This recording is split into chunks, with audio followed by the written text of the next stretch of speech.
दोस्तों, आप लोगों ने तुम्बाड़ मूवी का नाम तो सुना ही होगा या फिर आप लोगों ने ये मूवी देख भी रखी होगी, क्योंकि फिर से इस मूवी को थिएटर्स में रिलीज किया जा रहा है। वो इसलिए क्योंकि इस मूवी की बातें हर जगह हो रही हैं। मूवी इतनी बढ़िया है कि आप लोग इस मूवी को बार बार देखना चाहोगे, क्योंकि है ये मास्टरपीस का नमूना। तो आइए दोस्तों, एक्सप्लेन करते हैं इस मूवी की कहानी को। और दोस्तों, असल में इस मूवी को 3 चैप्टर्स के जरिए बताया गया है और मैं हर चैप्टर को एक एक करके एक्सप्लेन करूंगा। तो शुरू करते हैं मूवी की कहानी को। तो मूवी की शुरुआत में हमें कहानी को बताया जाता है, जिसमें बताया जाता है कि पूर्ति की देवी अंतहीन सोने और अनाज का प्रतीक है और यह पृथ्वी देवी की कोख है। जब ब्रह्मांड की शुरुआत हुई तो देवी ने इसी कोख से 16 करोड़ देवी देवताओं को जन्म दिया और देवी को सबसे ज्यादा प्यार था अपनी पहली संतान अस्तर से। लेकिन आज किसी भी वेद पुराण में अस्तर का नाम नहीं आता, क्योंकि अस्तर को देवी का सारा सोना और अनाज पाना था। उसने सोना तो मनमानी से उठा लिया, लेकिन जैसे ही वह अनाज की ओर बढ़ा, वैसे ही बाकी के देवताओं ने उस पर प्रहार करना शुरू कर दिया और देवताओं के हर बार से अस्तर तिनकों में बिखरता चला गया। इससे पहले कि अस्तर ब्रह्मांड की धूल में मिल जाता,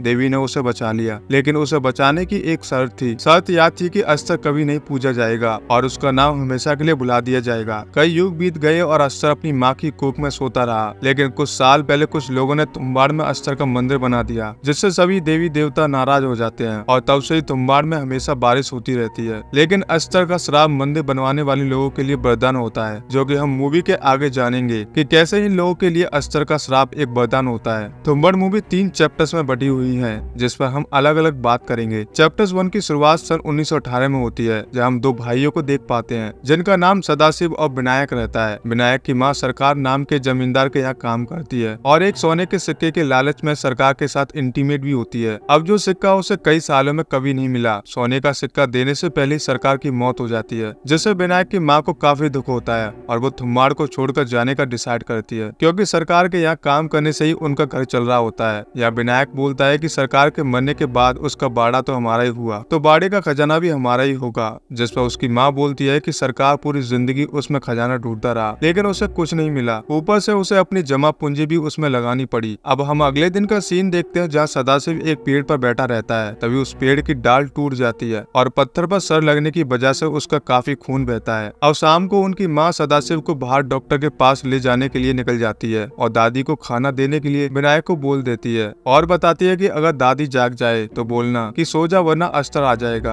अब हम आगे देखते हैं कि विनायक दादी को खाना खिलाने के लिए जाता है और हम यहाँ विनायक की दादी को देख पाते हैं, जो कि एक भयानक राक्षस जैसी लग रही थी और ऐसा लग रहा था कि वह कई सालों से इसी स्थिति में थी। यहाँ पर वो विनायक पर हमला भी कर देती है और उसे खाने वाली ही होती है। तभी विनायक को माँ की कई बात याद आ जाती है और वह तुरंत बोलता है कि दादी सो जा, वरना अस्तर आ जाएगा। और इतना कहते ही दादी सो जाती है। तभी विनायक की माँ वापस आती है, जहाँ विनायक को पता चलता है कि रास्ते में ही सदाशिव की मौत हो गई थी और सदाशिव का अंतिम संस्कार किया जाता है और विनायक की माँ विनायक के साथ तुम्बाड़ छोड़कर चली जाती है। रास्ते में विनायक माँ को तुम्बाड़ ना छोड़ने के लिए बोलता है और बोलता है कि दादी को टॉर्चर करके उससे खजाने के बारे में पूछेंगे। यहाँ हम लोग साफ साफ विनायक की खजाने को लेकर डिस्कशन को देख पाते हैं और दूसरी तरफ विनायक की माँ सदाशिव की मौत से काफी दुखी हो गई थी और यहाँ उन्हें पश्चाताप हो रहा था कि अगर वह लालच न करती तो उनकी कहानी कुछ और ही होती। और हमें यह पता चलता है कि विनायक का पिता भी लालची था, जिस वजह से उसके साथ कुछ अनहोनी हो गई थी। इन लोगों के तुम्बाड़ छोड़ते ही चैप्टर 1 खत्म हो जाता है। इसके बाद चैप्टर 2 शुरू होता है, जहाँ हमें 15 साल बाद की कहानी दिखाई जाती है। अब विनायक जवान हो जाता है और वह वापस तुम्बाड़ आता है, जिसके बाद वह अपनी दादी से मिलने जाता है, जो कि जिंदा तो होती है लेकिन पूरी तरह पेड़ में बदल जाती है और उनकी बॉडी से कई सारी जड़ें निकल जाती हैं, जो कि पूरे घर में फैली हुई थी। यहाँ विनायक दादी से खजाने के बारे में पूछता है। शुरुआत में दादी लालच न करने का बोलती है, लेकिन दादी को भी मुक्ति चाहिए होती है, इसलिए वो विनायक को खजाने के बारे में बता देती है। जिसके बाद दादी को मुक्ति दिलाने के लिए विनायक दादी के पेड़ में आग लगा देता है, जिससे दादी को मुक्ति मिल जाती है। अब हम देखते हैं कि विनायक काफी महीने तक खजाना ढूंढता है और आखिर में खजाने की गुफा को ढूंढने में सफल हो जाता है। दूसरी तरफ हमें पुणे शहर का सीन दिखाया जाता है, जहाँ विनायक की पत्नी ने आटा पीसने का काम स्टार्ट कर दिया था, क्योंकि विनायक कई महीनों से घर नहीं आया था, जिससे घर की हालत बहुत खराब हो गई थी। और यहाँ विनायक वापस आ जाता है और उसे घर के हालत के बारे में पता चलता है। इसके बाद विनायक मुंशी के यहाँ जाता है और एक मुद्रा को बेचता है, जो कि 100 रुपए की होती है और साथ ही 38 रुपए अपना कर्ज चुका देता है। मुंशी के पूछने पर विनायक इस मुद्रा को अपनी पुश्तैनी मुद्रा बताता है, क्योंकि मुंशी यहाँ पर थोड़ा डर रहा था कि कहीं किसी को मारकर विनायक यह मुद्रा तो नहीं लेकर आया। जिसके बाद विनायक 3 मुद्रा और मुंशी को बेच देता है। अब ऐसे ही विनायक का यह सिलसिला चलता रहता है और साथ ही अब उसका तुम्बाड़ आना जाना लगा रहता है और फिर एक समय पर विनायक मुंशी को ही उधार देने लगता है। अब कुछ दिन बाद मुंशी के पास पहचान वाला एक ब्रिटिश एग्रीकल्चर ऑफिसर मिलता है जो बताता है कि उसका 1 महीने में ट्रांसफर होने वाला है। और जाने से पहले वह ऑफिसर मुंशी को जमीन बेचने का प्रस्ताव रखता है, लेकिन यहाँ मुंशी को वह जमीन खरीदने के लिए बहुत सारे पैसे की जरूरत पड़ती है। इसलिए वह विनायक को सोने के धंधे में पार्टनर बनाने की कोशिश करता है, लेकिन विनायक उसे मना कर देता है। और अब मुंशी डिसाइड करता है कि वह खुद ही थुम्बड़ जाएगा और सारा सोना लेकर आएगा। जिसके बाद मुंशी विनायक के यहाँ एक विधवा लड़की को लाता है, जिससे कि विनायक कुछ ही दिन उसके साथ रहे और वह खुद थुम्बड़ जाकर सोना निकाल लाए। और होता भी कुछ ऐसा ही है, लेकिन वो लड़की 100 रुपए के बदले विनायक को मुंशी की सच्चाई बता देती है। जिसके बाद दिखाया जाता है कि मुंशी थुम्बड़ पहुंच चुका है और सरकार के बाड़े में जाकर खजाने को ढूंढने लगता है। और जहाँ विनायक उसे चुपकर देख रहा था और साथ ही वो कुछ न कुछ तो सोच रहा था। खैर अब विनायक उस गुफा के अंदर जाता है और कुछ सोने के सिक्के लेकर वापस उस गुफा से निकल आता है। और फिर हम नोटिस करते हैं कि जब विनायक अपने साथ एक टिफिन लेकर गया था, मगर अब वो लौटकर वापस आया तो वो टिफिन उसके हाथ में मौजूद नहीं था। अब विनायक के उस गुफा से लौटने के बाद मुंशी उस गुफा के अंदर जाता है और हम यहाँ देख पाते हैं कि यह गुफा अंदर से एक जिंदा गर्भ की तरह लगती है और यहाँ तक कि हम पेट की नसों को भी नोटिस कर पाते हैं। इसके बाद मुंशी यहाँ विनायक का रखा हुआ टिफिन खोलता है, जिसमें एक आटे की गुड़िया रखी होती है। और यह टिफिन खोलते ही मुंशी को कोई उठाकर ले जाता है। इसके बाद विनायक वापस गुफा में आता है और हम यहाँ देखते हैं कि वह यहाँ पर आकर सबसे पहले मुनीम को देखता है, जहाँ मुंशी इस गर्भ के अंदर फंसा रहता है। जिसके बाद आटे से वह एक घेरा बनाता है और खुद उसके बीच में रहता है। तभी फिर अपने साथ लाया हुआ एक टिफिन खोलता है, जिसमें भी आटे से बनी हुई एक गुड़िया रहती है। टिफिन को खोलते ही अस्तर यहाँ आ जाता है और विनायक आटे की गुड़िया फेंक देता है, जिससे अस्तर उठता है और खाने लगता है। तभी विनायक आता है और अस्तर की पोटली से कुछ सोने के सिक्के गिरा देता है और जमीन से कुछ सोने के सिक्कों को बटोरता है। जाते जाते वह मुंशी को जला देता है, जिससे उसे मुक्ति मिल जाती है। गुड़िया खाने के बाद अस्तर विनायक को पकड़ने के लिए दौड़ता है, लेकिन विनायक तेजी से बाहर निकलता है और गुफा का दरवाजा बंद कर देता है। यहाँ पर चैप्टर 2 खत्म हो जाता है और यहाँ तक हमें क्लियर पता चल जाता है कि थुम्बाड़ में अस्तर का मंदिर विनायक के पूर्वजों ने बनाया था। इसलिए अस्तर का श्राप विनायक के खानदान के लिए हमेशा से आशीर्वाद बना रहता है, क्योंकि अस्तर अनाज को अपनी मर्जी से छू नहीं सकता था जब तक कि कोई और उसे ना दे।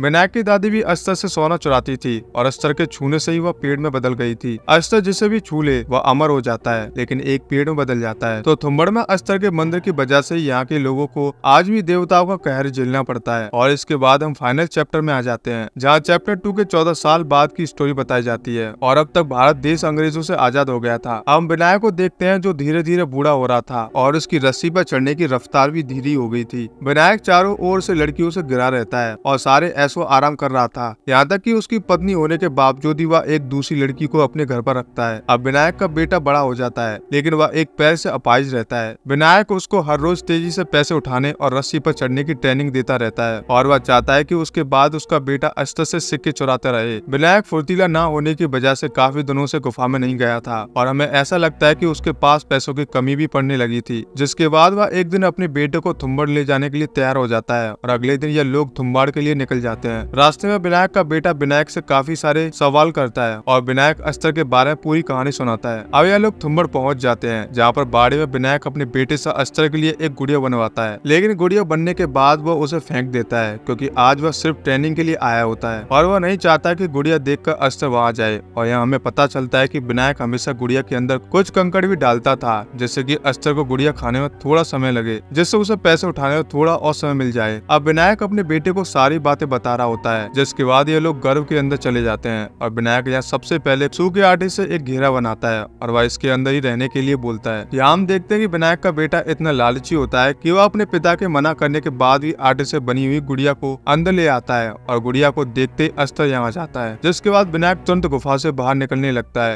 लेकिन यहाँ उसका बेटा अस्तर की पोटली से सिक्के चुराता है और वो भी सही समय पर गुफा से बाहर निकल आता है। गुफा से बाहर निकलने पर विनायक उसे बहुत ही पीटता है, क्योंकि वो उसके मना करने के बाद भी गुड़िया को अंदर ले गया था। अब विनायक अपने बेटे को एक सोने का सिक्का देता है, जिसे वह अपने पास रख लेता है। इसके बाद हम देखते हैं कि विनायक का बेटा अपने पिता से एक कदम और आगे निकलता है और उसे अभी से लड़कियां भी चाहिए होती हैं, यहाँ तक कि वह अपने पिता का दिया हुआ एक सिक्का भी लड़की को दे देता है। कुछ दिन बाद विनायक को पता चलता है कि अब थुम्बड़ की जमीन सरकार ने ले ली है और उसका बाड़ा भी उसके पास नहीं रहेगा। जिससे वह काफी निराश हो जाता है, क्योंकि एक हफ्ते बाद उसका बाड़ा सरकार के पास चला जाएगा और सरकार उसमें हमेशा के लिए ताला लगा देगी। एक दिन विनायक अपने बेटे को यह सारी बातें बताता है तो उसका बेटा जिस पर आइडिया देता है कि क्यों ना अस्तर की पूरी पोटली ही चुरा ली जाए, जिस पर विनायक बोलता है कि इसमें तो काफी वक्त लगेगा। तो उसका बेटा बोलता है कि हम ढेर सारी गुड़िया ले जाएंगे और अस्तर एक गुड़िया खाएगा तो हम दूसरी गुड़िया फेंक देंगे, जिससे हमें काफी वक्त मिल जाएगा और हम उसकी पोटली चुराने में कामयाब हो जाएंगे। अब यह लोग पूरी तैयारी के साथ थुम्बड़ जाते हैं और गुफा में एंटर करने से पहले हर दरवाजे पर आटे का एक घेरा बना देते हैं, जिसके बाद ये लोग गुफा के अंदर जाते हैं और अस्तर को देने के लिए ये सारी गुड़िया बाहर निकालते हैं। लेकिन यहाँ पर एक ट्विस्ट होता है कि जितनी गुड़िया ये लोग अस्तर के लिए बाहर निकालते हैं उतना ही अस्तर इन लोगों के सामने आते जाते रहते हैं, यानी कि एक गुड़िया पर एक अस्तर। अब ये लोग जैसे ही एक गुड़िया फेंकते हैं उसे खाने के लिए बहुत सारे अस्तर एक साथ टूट पड़ते हैं, जिससे इन लोगों को इतना टाइम नहीं मिल पाता कि यह लोग पोटली चुरा सकें या फिर इस गुफा से बाहर जा सकें। अब इन लोगों को ऐसे ही यहाँ पर काफी समय हो जाता है और विनायक का बेटा यहाँ पर सो जाता है, जिसके बाद विनायक अपनी पूरी बॉडी पर आटे की गुड़िया बांध देता है और रस्सी पर चढ़ने के लिए तैयार हो जाता है। तभी विनायक का बेटा जाग जाता है, अपने पिता को ऐसा करने के लिए काफी मना करता है, क्योंकि ऐसा करने से अस्तर उसे छू लेगा और विनायक को भी अस्तर का श्राप लग जाएगा। लेकिन विनायक यहाँ नहीं मानता और वह रस्सी से ऊपर की ओर जाने लगता है, जिससे सारे अस्तर उसके पीछे दौड़ते हैं। लेकिन विनायक ये गुफा में आने से पहले हर जगह आटे का घेरा बना रखा था, जिसकी वजह से सारे अस्तर खत्म हो जाते हैं। अब विनायक का बेटा गुफा से बाहर निकलता है तो वह देखता है कि अस्तर के छूने की वजह से उसके पिता अब शापित हो गए हैं। लेकिन विनायक अस्तर की पोटली चुराने में कामयाब हो जाता है। इसके बाद विनायक अपने बेटे को पोटली देने लगता है, लेकिन अब विनायक का बेटा वो पोटली नहीं लेता, क्योंकि वह लालच के परिणाम को समझ चुका होता है। यहाँ पर उसने अपनी लालच की वजह से ही अपने पिता को खो दिया था और यहाँ तक कि वह इतनी छोटी सी एज में गलत राह पर चलने लगा था। यहाँ उसे काफी बुरा लगता है और वो अस्तर की पोटली नहीं लेता और अपने पिता को जलाकर उन्हें मुक्ति दे देता है। इसके बाद वह यहाँ से चला जाता है और इसी के साथ यहीं पर मूवी खत्म हो जाती है। बेसिकली ये मूवी हमें लालच के परिणाम के बारे में बताती है, जिसमें हम सबसे पहले अस्तर को देखते हैं जिसने लालच किया और उसकी वजह से उसे सदियों तक भूखा रहना पड़ा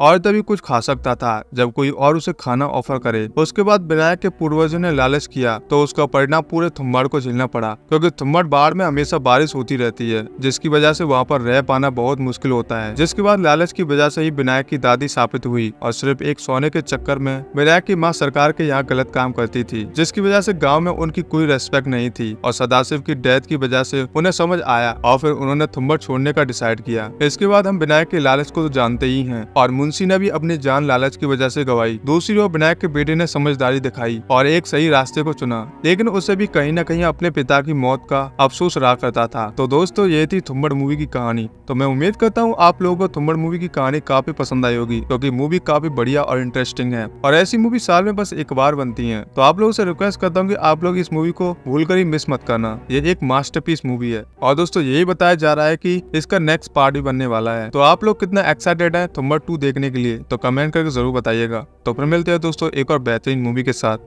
तब तक के लिए आप हमारे चैनल को जरूर सब्सक्राइब कीजिएगा। जय हिंद दोस्तों।